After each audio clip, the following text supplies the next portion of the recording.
Very happy to be joined now by the man of the hour, Myles Garrett, 6-time Pro Bowler, 4-time All-Pro, Defensive Player of the Year, the only player in the history of this game to have 4 straight seasons with 14 or more sacks, and the man who has now signed the biggest contract for a non-quarterback in the history of the National Football League. How does that all feel? I mean, it feels great that it all came together the way it did. It's thanks to AB, it's thanks to the Haslams, to Nicole, to my wonderful team. They've done a great job being in constant communication and working through all of this. And it's been difficult at times, but I think the right decision was made, and I'm glad to be back here. Let's be honest about it. The greatest athletes in the history of the world, and I'll just use a couple from basketball just quickly. Michael Jordan, Kobe Bryant. They hated to lose more than they liked to win. They hated to lose so much that it became all-consuming, and that they would do anything in their power to do that. Now, in the NBA, as you know, given your involvement with the National Basketball Association, one guy has an opportunity to have a little bit more effect than in the NFL. You can have an effect, but it's not 5. It's 22 that are really starters. But that mentality, I think, explains a lot of how you were feeling at the end of this season and why it is hard to figure out what the next step is for somebody who has reached singular greatness in your chosen profession but has not reached team greatness and has had to deal with that pain that I'm sure has gnawed at you. Absolutely.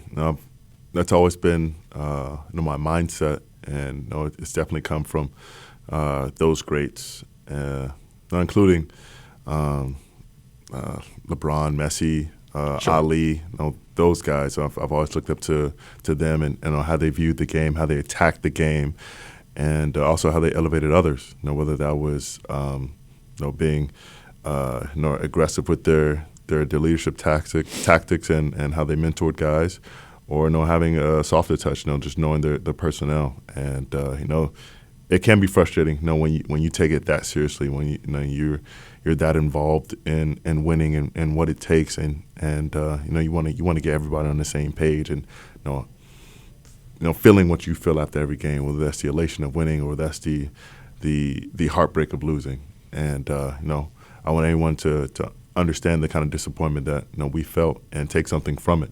I wanted to burn in your soul for this this entire offseason, so that it still sticks to you each and every game until we get to where we want to be.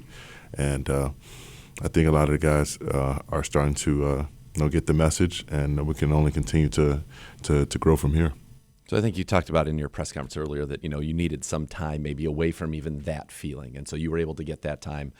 But you have also reached a level where you're actually able to be and have real conversations about, well, what is this going to look like? Because I need to win. I need it.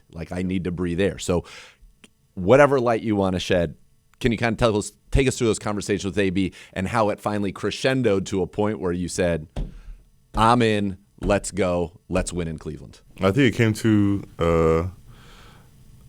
a head when I think my determination and frustration, my mindset for winning and about winning, met up with AB's determination to keep me here and to see that we can win soon. And he was very persistent in making me see that he was steadfast, and he was also patient.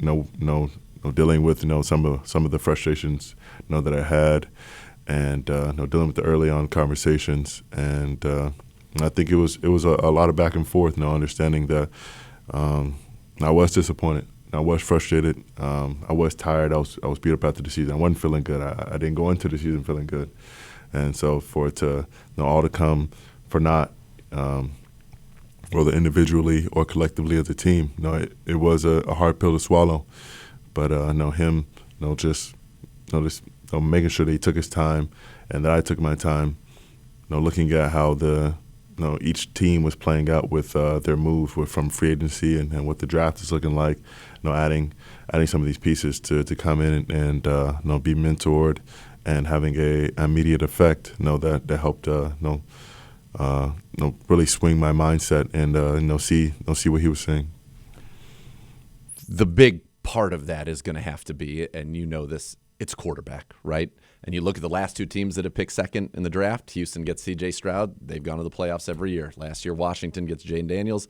They go right to the playoffs. The Browns now have an opportunity, perhaps, hopefully, to find a quarterback that they think can do that. How important was that in your discussions to saying, okay, what is the plan at this position? And I'm sure you have an idea, and certainly don't share it with us here, but on that has to be a big driver in giving you comfort, I would imagine. Yeah, I mean, absolutely.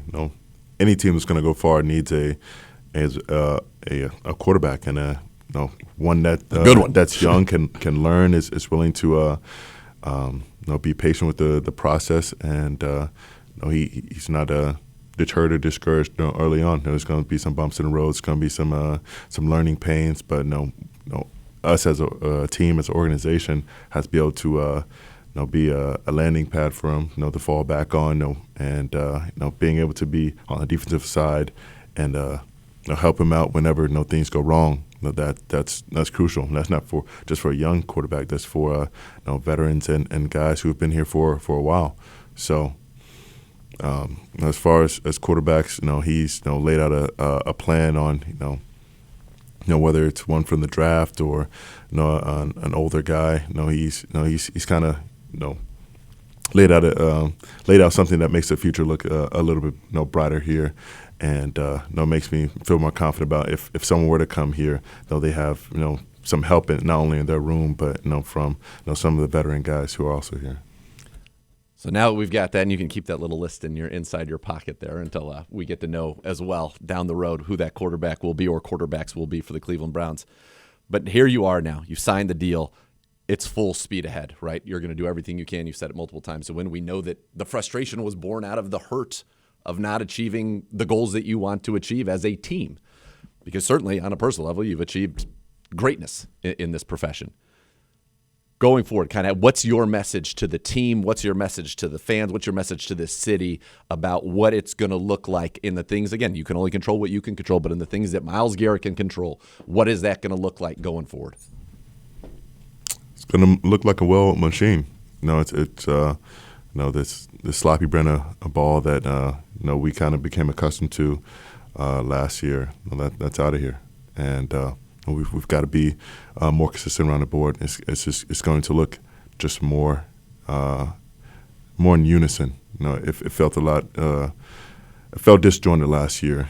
From each phase, each position, and just not getting what we needed out of every group from Sunday to Sunday. And we're going to be all together as one unit. Each time we step on that field. Well, I know we can't wait to get Huntington Bank Field rocking, get some more wins, and get it there. I just want to say congratulations to you and your family. I mean, this is multi-generational changing and an incredible accomplishment, well-deserved. So congrats. Yes, sir. Thank you very much.